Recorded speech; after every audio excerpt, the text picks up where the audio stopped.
Hey folks, Big Woodsman here. Today we're in the shop and this is going to be part 2 of our series on upgrading our four-wheeler.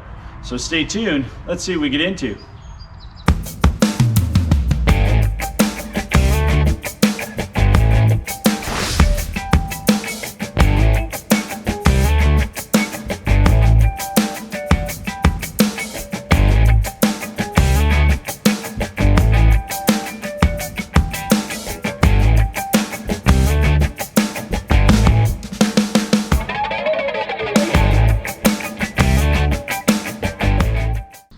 So you saw video 1, series 1 on installing this backrest onto our four-wheeler. So now today what we want to do is we want to fabricate a chainsaw mount that's going to go right here on the back of the four-wheeler. So we've got some checker plating, we're going to figure out a mount and we're going to work away at this today, and I'll show you how you can build one of these yourself.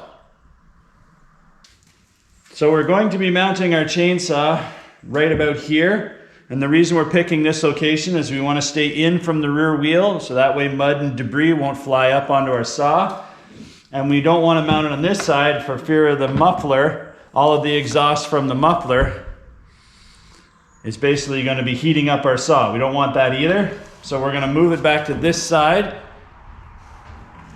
and that way when we mount it here we're clear of everything we need to be and we can still open half of our luggage rack.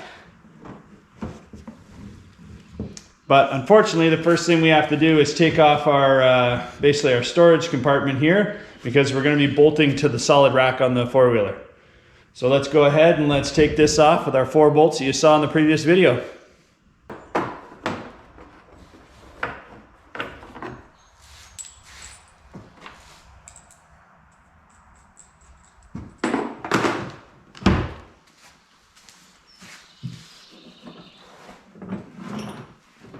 So we've gotten super lucky today. We have this hole right here where the old sort of tie down rack attached doesn't affect where the storage compartment goes. So we're going to use that as one of our bolt holes, and then we're probably going to put another one up about here. So where we got really lucky today is that I had this old spare tire carrier kicking around thinking I was going to use it for this exact job. So what we're going to end up doing is mounting this basically right to the flat rack. It's going to give us an 1.5 inch spacer here, so the chainsaw thickness of the handle will hang out a little bit far enough, won't impede with our storage rack. So we're going to go ahead, we're going to cut this off on the top for a mount piece. We're going to cut this off at the bottom and cut this off sort of right here, so our chainsaw carrier can hold right on the front face. It's already 3/4 built for us, which is amazing. So let's chop this up and I'll show you what I mean.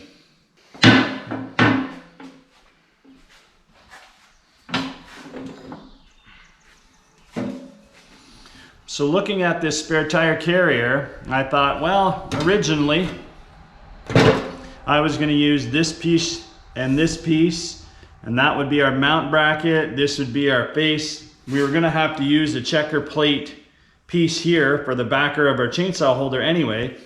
So then looking at it, I'm like, well, this one already has the plate on the back. Could we just put a flat tab on the top of this to mount to our machine?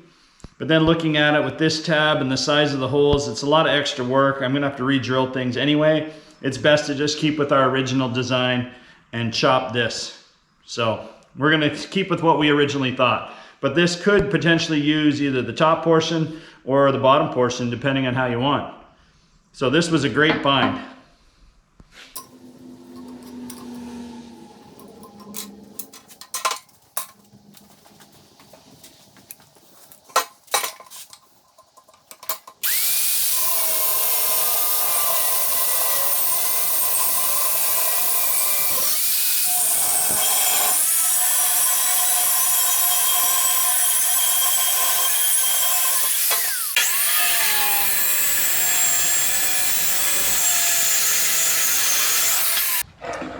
So this is the thing when you're building something from scratch and you're modifying to fit an existing piece of equipment. So we have the start of our chainsaw mount. we were going to use the existing attachment rack hole right here, and we were thinking about putting a second one right here. However, with this sitting here and our flat rack, our storage compartment sitting over top of this, there's really nowhere for this to be bouncing around and flipping, turning. So really all we need is the one hole on the bottom. And what I'm gonna do is I'm gonna mount a bolt. I'm gonna weld a bolt right to the bottom. So that way we can put the nut on the bottom side, but it still leaves this completely flat. We don't have a bolt head sticking up here, which is gonna impede with our luggage compartment. So now we have to mark our hole underneath and weld a bolt to the underside of this. So to show you what we've done so far, we've measured out the length of our bolt. It's exactly going to fit the back of our rack. We've centered it over top of where we've marked, so it's going to line up with the hole in our rack. So now all we're going to do is weld the top of this right to this, so it becomes one solid piece, and that way we've got a perfectly flat surface up here, so we don't have to worry about it impeding with the luggage rack at all, and it'll just bolt through on the underside. So we're just going to go ahead and weld that.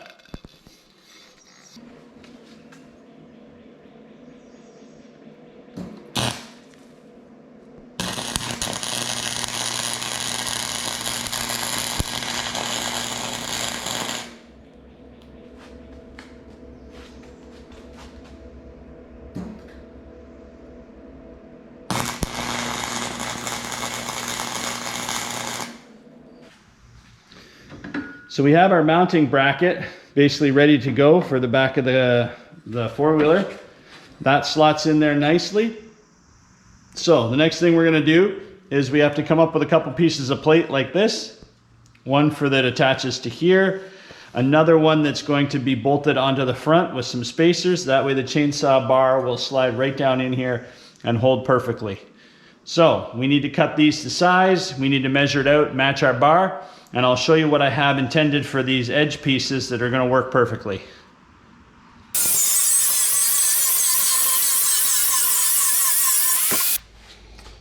So progress update so far. We've gone ahead, we've cut our 1/8 inch checker plate. So what we've done is we've measured out our bar, and then we've left 3/4 of an inch space on either side. And I'll show you why we're going to leave that gap. So we have a front plate and a back plate. We've gone ahead, we've cleaned them up with the twisted wire wheel. If you've never used one of these to clean steel, go get one. They work amazing. So here's going to be our 2 plates and how it's going to hold the bar together. So the next thing we have to do is cut some HDP, and I'll show you this. So this is HDP. This is high density polyethylene, and it's basically puck board, arena board. And what we're going to do is we're going to use that as spacers down the side. That way it'll give us a gap for the bar to fit in, but it'll give a nice soft, relatively plastic edge for the teeth to wear on. So now that we have our HDP cut and fit in the side, we're going to go ahead and we're going to drill this and bolt right through all 3 layers of checker plate HDP.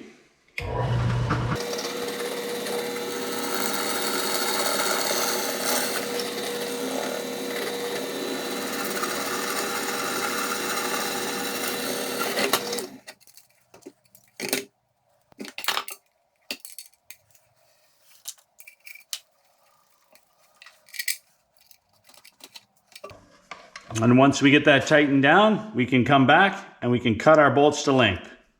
So now let's go ahead and we'll do the other 2.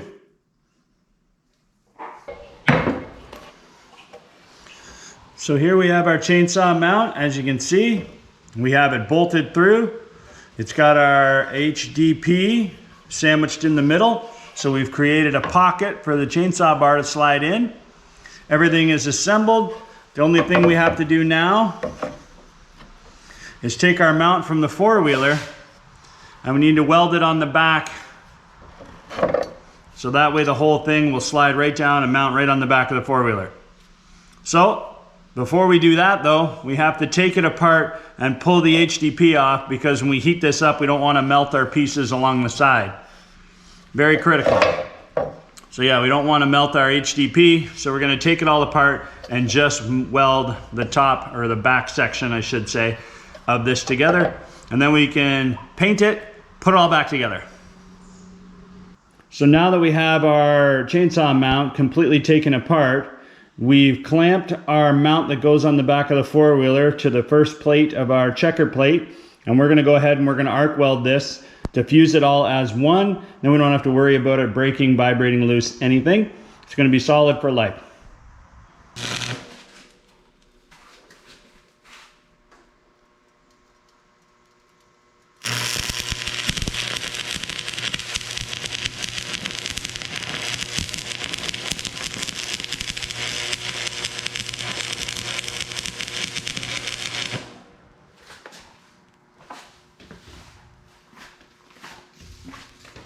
So now the entire mount is built, it's fabricated, but we had to take it all apart in order to weld it. Now we're gonna paint the entire thing. So all we're using is a metal spray paint, good old fashioned rattle can. Making it simple.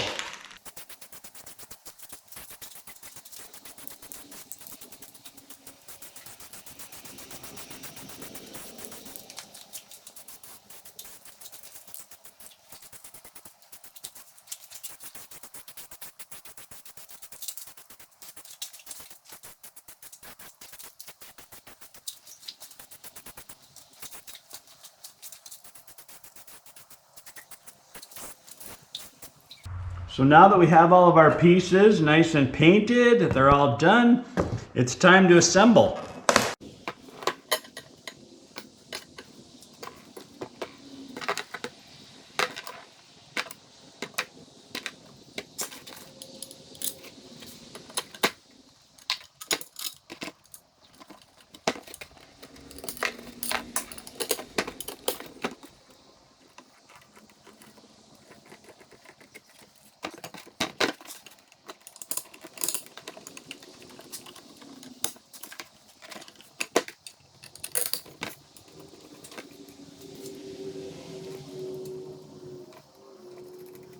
Now all we have to do is go ahead, tighten all these bolts, and then install it on the four-wheeler.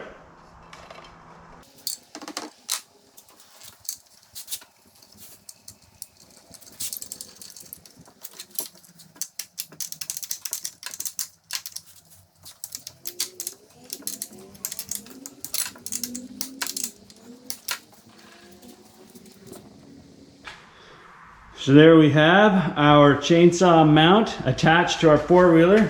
As you can see, very strong. So now let's drop our chainsaw in and see how it goes.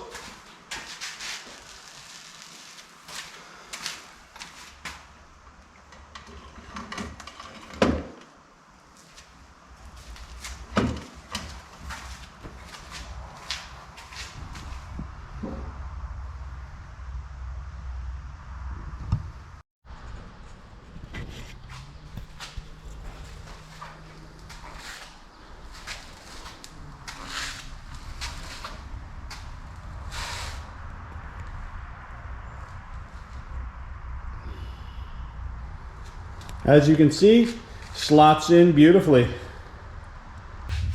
So we've gone ahead, we've reattached our rear storage compartment.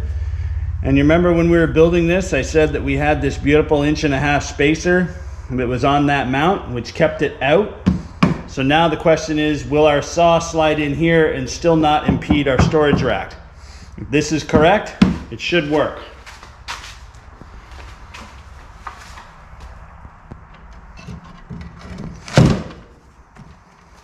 Perfect.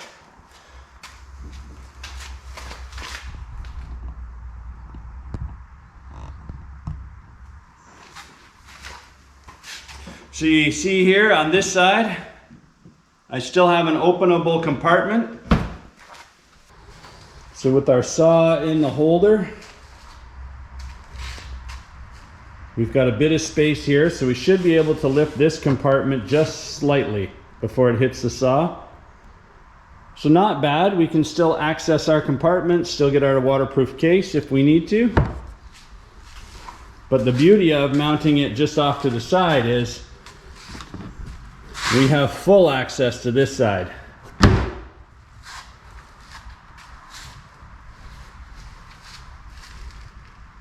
Very pleased with this process. Hopefully this will help you. The only thing I may do in the future, I highly doubt it's going to be needed, but right about here I may drill and tap that for a 1/4-20 bolt and basically put a nice giant wing nut on it, so when you tighten that down, it locks the saw into this. It can't jump out while you're in transit. I highly doubt it would ever happen because it's got to jump out the length of your bar. So depending on if you've got a 16 or 18-inch bar, 20-inch bar, whatever it might be, I highly doubt that'll ever come out. So there you have it, folks. There's our build for today. As you can see, we've now got our storage compartment on the back of our four-wheeler. We've got our chainsaw mount on the back of the four-wheeler. So the next thing we're going to be building in this 3-part series is a log arch. So a carrier that carries our logs out of the bush on the back of the four-wheeler. That's going to be an elaborate build design, so that may take a few series of videos to produce, but stay tuned, that one's going to be an amazing build. And at that point, we now have a beautiful machine to go into the bush and start pulling out logs and creating trail. So remember, there's life out there in the woods. I'll see you out there in it.